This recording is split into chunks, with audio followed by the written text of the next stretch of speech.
Hi, we're going to do a quick run through on how to use T-charts to solve problems. Hopefully this feels like review to you. At North Campus, we always call it a T-chart because when you draw the bar in above and down, it looks like a capital T. And so we would mimic Mr. T and say, "Pooh fool that can't solve algebra problems." Or I'd say, "Pooh the fool that doesn't love algebra." So anyway, check out Mr. T. So level 1 problems are going to be one-step problems, and they're either going to be adding or subtracting. And the sample one that we have here is an adding problem. And if you're trying to remove the plus 25, you have to do the opposite. So how do you undo a plus 25?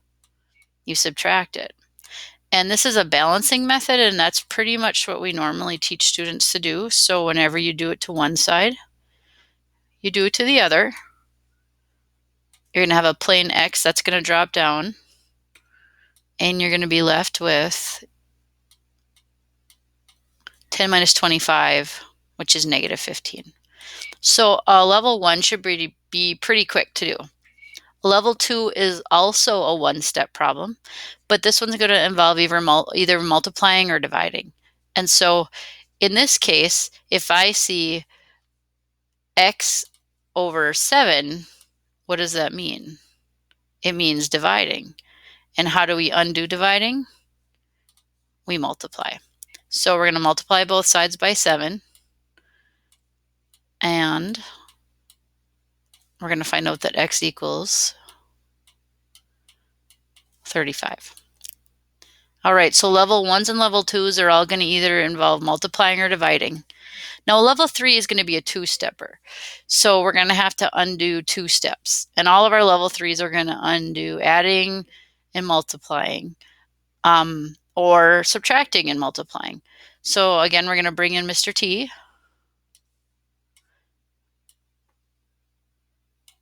And we're going to, normally when you plug numbers in, if I was plugging a number in, I would multiply first, and then I would add by 18. But when you're undoing, you have to start from the outside and work your way in. You're not going to go right to the x. I think of these as kind of like bodyguards that are protecting the x.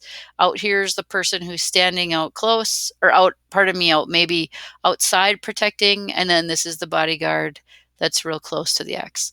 So to undo the outside bodyguard, we're going to subtract 18. And 30 minus 18 leaves us with just a 4x on this side and a 12 over here.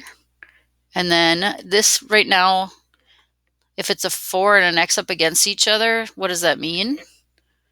It means multiply. So how do you undo multiply? You divide. And a lot of students don't actually like it when I write the fraction bar. They like it better when I write the divided, so I'm going to go with that. All right, and 12 divided by 4 is 3. So that's how you undo a two-step problem.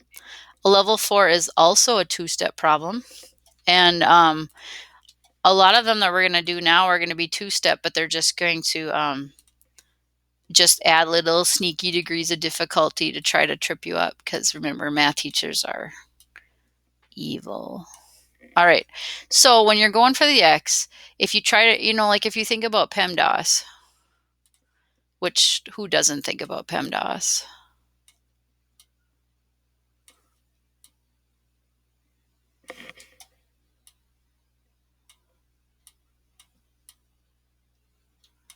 You would say parentheses, exponents, multiplication, division, adding, and subtracting.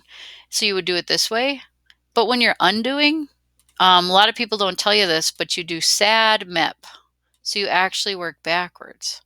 So you undo adding and subtracting, then you undo multiplying and dividing, then you undo exponents, and then you undo parentheses.